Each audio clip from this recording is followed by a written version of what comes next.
مجھے اپنے کمرے میں خاموشی اور سکون چاہیے مہر، اور خاص طور پر یہ چوڑیاں اتار دو، ان کی آواز مجھے بہت بری لگتی ہے۔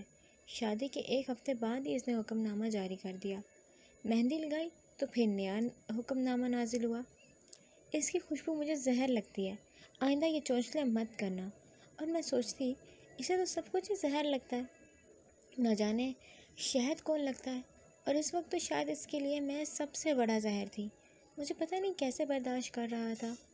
میں بے ترتیبی کی عادی ہوں، اور اس عادت کی وجہ سے ماما سے ڈانٹ بھی پڑتی، لیکن وہ سلیقہ مند۔ مہر، مجھے بے ترتیبی سخت ناپسند ہے۔ اگر تمہیں میرے کمرے میں رہنا ہے تو ہر چیز کو ترتیب سے رکھنے کی عادت ڈالو، وہ سخت لہجے میں کہتا، اور میں خاموشی سے سر ہلا دیتی اور سوچتی کہ یہ ہر بات پر میرا کمرہ کہتا رہتا ہے، تو کیا یہ میرا کمرہ نہیں تھا؟ میرے ناول پڑھنے سے تو وہ پہلے ہی الرجک تھا، اب تو وہ مزید تپا رہتا تھا۔ وہ جلدی لائٹ آف کر کے سونے کا عادی تھا، اور میں رات کو جب تک کوئی ناول نہ پڑھ لوں نیند آنکھوں کی راہ ہی نہیں لیتی تھی۔ مہر، لائٹ آف کر دو، مجھے سونا ہے۔ وہ سونے کے لیے لیٹ چکا تھا جب اس کا حکم ہوا، مگر میں کان بند کے ناول پڑھتی رہی اور ساتھ ہی رونے میں مشغول تھی۔ کیا ہوا ہے؟ رو کیوں رہی ہو؟ وہ بیٹھتے ہوئے بولا۔ پھر جب میرے ہاتھ میں ناول دیکھا تو ناگواری سے شکنوں نے اس کے ماتھے کا احاطہ کیا۔ اپنی فضولیت کو پڑھنا بند کر دو مہر، میں اپنے کمرے میں تمہیں برداشت کر لوں وہی کافی ہے، ان خرافات کو برداشت کرنا کم از کم میرے بس کی بات نہیں، وہ سخت لہجے میں کہتے ہوئے بولا۔ اب لائٹ بند کر دو، اور میں چپ چاپ لائٹ آف کر کے کمرے سے باہر آ گئی۔ میں ناولز کی ہیروئن کی طرح صبر کا مظاہرہ کر رہی تھی کہ شاید میری خاموشی، میرا صبر ہی اس کو احساس دلائے کہ مہر اس کے لیے خود کو کس حد تک بدل چکی ہے۔ میں تمام ان لکھاریوں کے سپاس گزار ہوں جنہوں نے اپنے قلم کے ذریعے صبر کرنا سکھایا۔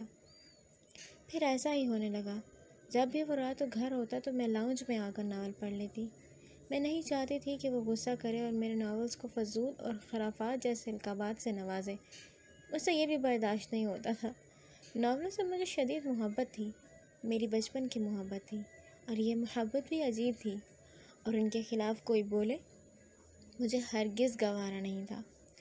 آخر کب تک میں صبر کا مظاہرہ کرتی؟ وہ بھی کوئی ایسا ہی منحوس دن تھا جب میرے صبر کا پیمانہ پھٹ گیا اور سب کچھ ویسا ہوتا چلا گیا جیسے کسی نے سوچا بھی نہیں تھا۔ میں جو اب اس سے چھپ کر ناول پڑھتی تھی کہ اسے غصہ نہ آئے، لیکن اس دن وہ جلدی آ گیا تھا، اور میں تو صبح اس کے جاتے ہی ناول لے کر بیٹھ گئی۔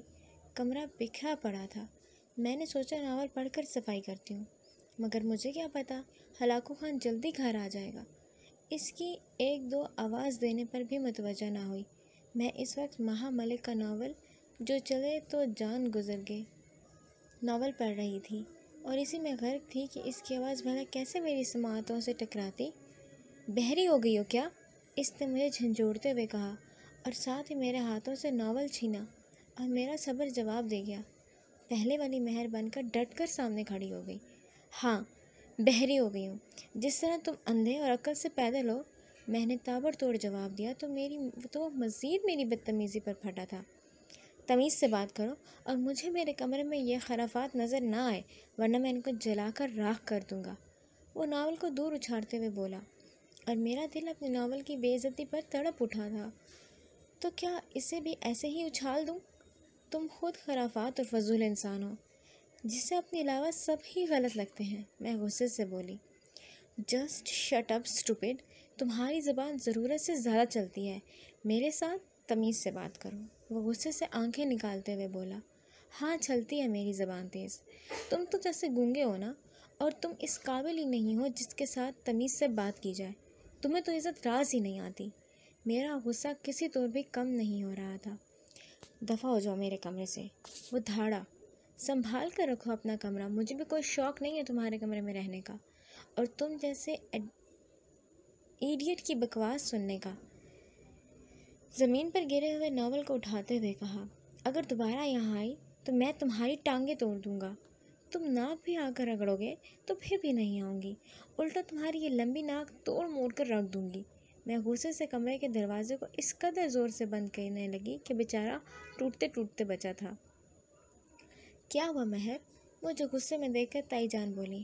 اپنے لاڈلے سے پوچھیں کہ کیا ہوا ہے، اور آئندہ اگر کسی نے مجھے فضول کی نصیحتیں کی تو مجھ سے برا کوئی نہیں ہوگا۔ غصے میں میرا حال برا ہو رہا تھا، کمرے میں آ کر پھوٹ پھوٹ کر رو دی۔ مجھے قسم سے بہت ہی دکھ ہو رہا تھا۔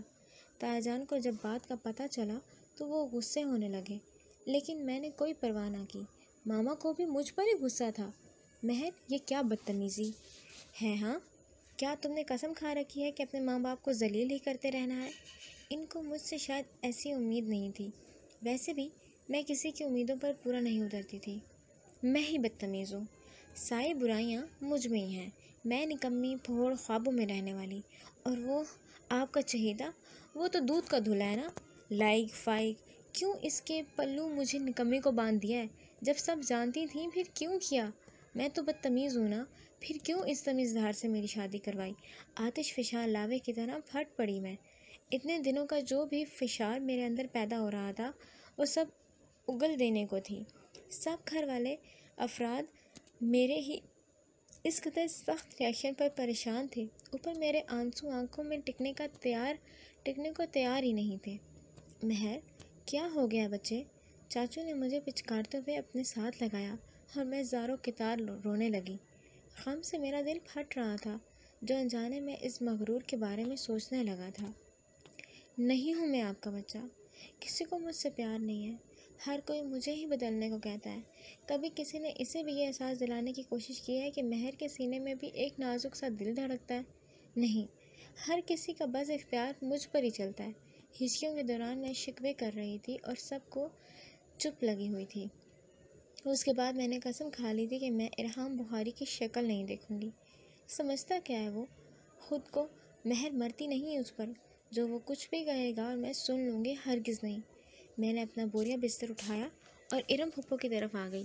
کسی نے بھی روکنے کی کوشش نہیں کی تھی مجھے، ویسے بھی کوئی مجھے روکنے کا خطرہ مول نہیں لے سکتا تھا۔ سب کو یہی لگا تھا کہ چند دن پھپھو کی طرف رہوں گی تو خود بخود ٹھیک ہو جاؤں گی، مگر یہ سب کی بھول تھی۔ اس طرح دن ہفتوں میں اور ہفتے مہینوں میں بدلتے چلے گئے، مگر میں اپنی ضد پر ڈٹی رہی۔ سب سمجھا کر تھک گئے، مگر میں نے کان بند کر لیے۔ کچھ بھی ہو جائے لیکن میں واپس نہیں جاؤں گی۔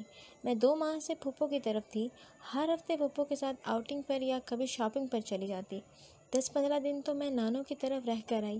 پھپھو جب بھی مجھے سمجھانے لگتی تو میں نے کہہ دیتی، پھپھو اگر میں اتنی ہی آپ پر بوجھ ہوں نا تو میں یہاں سے بھی چلی جاؤں گی۔ گھر میں اسی لیے نہیں رہ رہی ہے، ہر کوئی بس اس کا دم چھلا بنا رہتا ہے، کسی کو میرے جذبات کی پرواہ نہیں ہے۔ اور پھپھو بس چپ کر جاتی۔ ہاں تو اور کیا؟ ان 2 ماہ میں اس نے ایک دفعہ بھی مجھے کال یا منانے کی کوشش کی تھی؟ نہیں۔ وہ بھلا ایسا کیوں کرتا؟ اس کی ناک نہ کٹ جاتی؟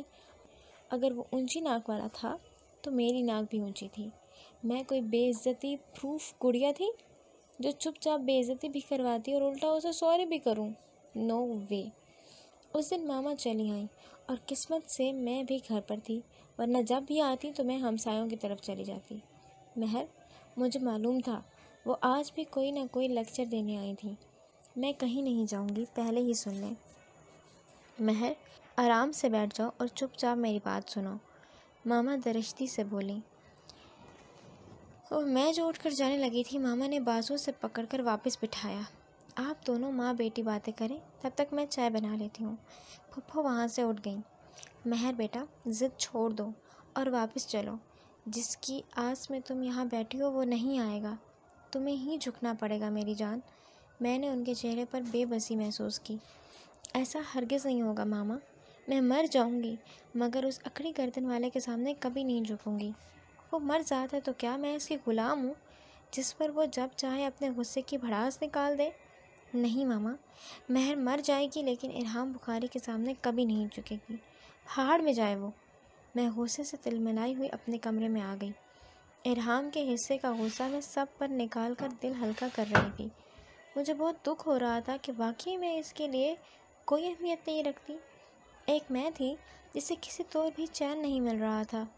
جیا کہتی، مہر یہ حقیقت کی دنیا ہے، یہ کوئی افسانوی دنیا نہیں جہاں وہ تمہیں منانے آئیں گے، یہاں تمہیں ہی پہل کرنی ہوگی۔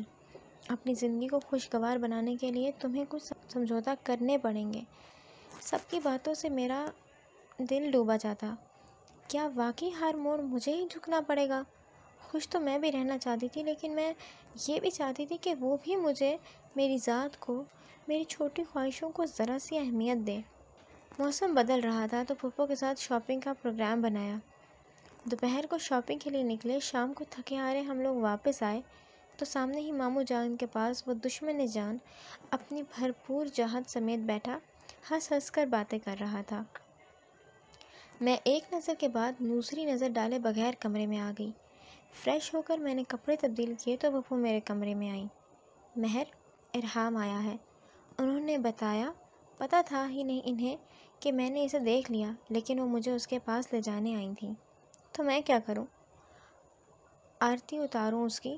میں نے منہ کے زاویے بگاڑے۔ بری بات ہے، وہ تمہیں لینے آیا ہے، اب ضد چھوڑ دو میری جان، وہ مجھے پچکارتے ہوئے بولی۔ تبھی دستک نے مجھے دروازے کی طرف متوجہ کیا۔ پیچ اور سفید جینز شرٹ میں وہ بہت پیارا لگ رہا تھا۔ میں نے فوراً ناگواری سے آنکھیں گھمائیں۔ پھپھو کمرے سے چلی گئیں تو میں نے خود کو مصروف ظاہر کرنے کے لیے شاپنگ بیگ سے کپڑے نکال کر کبرڈ میں ترتیب کے ساتھ رکھنے لگی۔ جب اس نے میرا ہاتھ پکڑ لیا۔ ان کی اصل جگہ تو ہمارے کمرے میں ہے، پھر یہاں محنت کرنا بیکار ہے، وہ سنجیدگی سے بولا۔ چھوڑو میرا ہاتھ، اور تم یہاں کیا لینے آئے ہو؟ میں نے غصے سے اپنا ہاتھ چھڑانے کی کوشش کی، لیکن دوسری طرف وہ چھوڑنے کا ارادہ نہیں رکھتا تھا۔ یہاں آج کل ایک عدد میری بیوی پائی جاتی ہے، اس کو لینے آیا ہوں، وہ ایک جھٹکے سے اپنی طرف مجھے کھینچتے ہوئے بولا تو میں آنکھوں میں حیرانی لیے اسے دیکھنے لگی، جو آنکھوں میں شرارت کا جہان آباد کیے مجھے دیکھ رہا تھا۔ یہ کیا بدتمیزی ہے، اور میں تمہارے ساتھ ہرگز نہیں جاؤں گی، اس کے اثار سے نکلنے کی ناکام کوشش کرتے ہوئے بولی۔ ارے بے وقوف، اتنے ناول پڑھتی رہتی ہو، اتنا نہیں معلوم کہ اسے بدتمیزی نہیں، پیار کہتے ہیں۔ اور جہاں تک بات تمہیں لے جانے کی ہے تو الحمدللہ میرے بازو میں اتنا دم تو ہے ہی کہ اپنی نازک سی بیوی کو اٹھا سکتا ہوں، وہ شرارت سے اپنے ہاتھ کی پشت سے میری گال سہلاتے ہوئے بولا، اور میں اس کا اتنا رومانٹک انداز دے کر بس بے ہوش ہونے والی تھی، لیکن اپنا غصہ نکالنے کے لیے ذرا سا اپنے اعصابوں کو مضبوط بنایا۔ تمہارے منہ سے پیار کی باتیں اچھی نہیں لگتی، میں نے ناگواری سے منہ بنایا۔ تو پھر کیا اچھا لگتا ہے؟ وہ سوالیہ نگاہوں سے مجھے دیکھ رہا تھا۔ آج اس کے پیار بھرے انداز میں اس کا بولنا مجھے بہت اچھا لگ رہا تھا۔ دل تو کر رہا تھا کہ سب چھوڑ کر سب غصہ مہر چلی جائے اپنی سائیاں کے ساتھ، لیکن میں بھی مہر تھی، اتنی آسانی سے غصہ تھوکنے والی نہیں تھی۔ ظالم لڑکی، پتہ ہے کتنا تڑپا ہوں تمہارے بغیر، سب مجھ سے ناراض ہو کر بیٹھے ہیں کہ میری وجہ سے گھر کی رونق یہاں آ بیٹھی ہے، اب تو میرا کمرہ بھی کاٹنے کو پڑتا ہے، کہتا ہے ہماری مالکن کو جلدی لے کر آؤ ورنہ تمہیں کھا جائیں گے ہم، چلو گی نا میرے ساتھ؟ وہ مجھ سے پوچھ رہا تھا اور دل کر رہا تھا کہ بولے ہاں جانا ہے، لیکن ابھی مزید اعتراف سننا تھا مجھے۔ ایسے کیسے چلی جاتی؟ نہیں، نفی میں سر ہلایا اور ہاتھ اس سے چھڑایا۔ دیکھو تم بس ناراضی چھوڑو، باقی جو تم کہو گی میں کروں گا، تم سے ناولوں کی کہانی بھی سنوں گا، تمہاری ہاتھ کی بنی کڑوی کسیلی چائے بھی پیوں گا، عجیب و غریب نقشے والے پراٹھے اور جلا ہوا آملیٹ ساری زندگی کھانے کو تیار ہوں، اور کبھی غصہ بھی نہیں کروں گا۔ وہ مجھے راضی کرنے کے لیے کچھ بھی کر سکتا تھا، اور مجھے اس کی باتوں پر ہنسی آ رہی تھی جس کو چھپانے کے لیے رخ موڑ گئی۔ وہ مزید بول رہا تھا، آج تو اس کے رنگ ڈھنگ ہی انوکھے تھے۔ شادی کے بعد تمہارا فرما برداری کا روپ مجھے بالکل بھی ہضم نہیں ہو رہا تھا۔ میرے دل کو تو وہی مہر اچھی لگتی تھی جو بچپن سے میرے ساتھ الجھتی، ہر چھوٹی چھوٹی بات پر مجھ سے لڑائی کرتی، مجھے تو وہ مہر اچھی لگتی جسے اپنے خوبرو کزن کی بجائے ناولس کے ہیرو پسند تھے، مجھے وہ مہر اچھی لگتی جو ناول میں ہیرو کے مر جانے پر روتی رہتی۔ نئی والی مہر تو مجھے عجیب سی ہی لگتی ہے، جو مجھے خوش کرنے کے لیے ہر بات پر خاموش ہو جاتی ہے۔ اس لیے پرانی مہر کو جگانے کے لیے میں نے تم سے سخت رویہ رکھتا رہا، یہاں تک کہ ایک دن تم تو بولو گی ہی، اور جب تم بولی تو مجھے اور میرے کمرے کو ہی چھوڑ کر چلی آئی، وہ بتا رہا تھا اور میں تعجب کے ساتھ اسے دیکھ رہی تھی۔ تمہیں کیسے پتا کہ؟ حیرت سے میری زبان بولنے کے قابل ہی نہ رہی۔ مجھے سب کچھ پتا ہے، بس تم ہی انجان رہی۔ کبھی غور سے میری آنکھوں میں دیکھا ہوتا تو اندازہ ہوتا کہ اس دل کو تم کتنی اچھی لگتی ہو، لیکن تم تو زیادہ غور و فکر ناولز کے ہیرو پر کرتی تھی۔ میرے ہاتھ کو اپنے سینے پر رکھتے میٹھے میٹھے سے لہجے میں بولا اور میں شرما سی گئی۔ اب کیا ہوا؟ یقین نہیں آ رہا کیا؟ وہ تھوڑی سے چہرے کو اوپر کرتے بولا۔ چاچو کہہ رہے تھے کہ مہر کو منانا ہے تو اسے کوئی 10-15 ناولز گفٹ کر دو، وہ خود بخود ناراضی کو بھگا دے گی۔ میں نے کہا ایک دفعہ تم راضی ہو جاؤ، 10-15 کیا، میں تمہارے لیے پوری لائبریری بنوانے کو تیار ہوں۔ اس کی بات پر مسکرا دی۔ اب بتاؤ میرے ساتھ چلو گی نا؟ دیکھو انکار مت کرنا ورنہ میں تمہیں اٹھا کر لے جاؤں گا، بالکل تمہارے ناولز کے ہیرو کی طرح، وہ شرارت سے پیار بھری دھمکی دیتے ہوئے بولا، اور میں نے مسکراتے ہوئے اس بات میں سر ہلا دیا۔ نئے اعترافی محبت نے تو مجھے خاموش ہی کروا دیا تھا۔ دل کے باغ میں بہار نے قدم جما لیے تھے۔ اس نے میرے ماتھے پر ایک محبت بھری نشانی ثبت کی تو میرا انگ انگ شرما سا گیا، لبوں پر انوکھی سی شرمیلی سی مسکان آئی۔ تمہارا یہ والا نیا روپ تو باخدا دل لوٹ رہا ہے میرا۔ میرا ہاتھ پکڑتے ہوئے باہر لے آیا جہاں سبھی ہمارے منتظر تھے، اور میں سوچ رہی تھی کہ یہ تو بالکل ناولوں کی کہانی جیسا ہو گیا۔ ابھی تک حیرانی کی دنیا میں تھی کہ میں تو امید ہی چھوڑ چکی تھی کہ نہیں بھائی، مہر کی زندگی میں ہیرو نہیں آئے گا، تو سب کچھ ویسا ہوتا چلا گیا جیسا میں نے سوچا تھا۔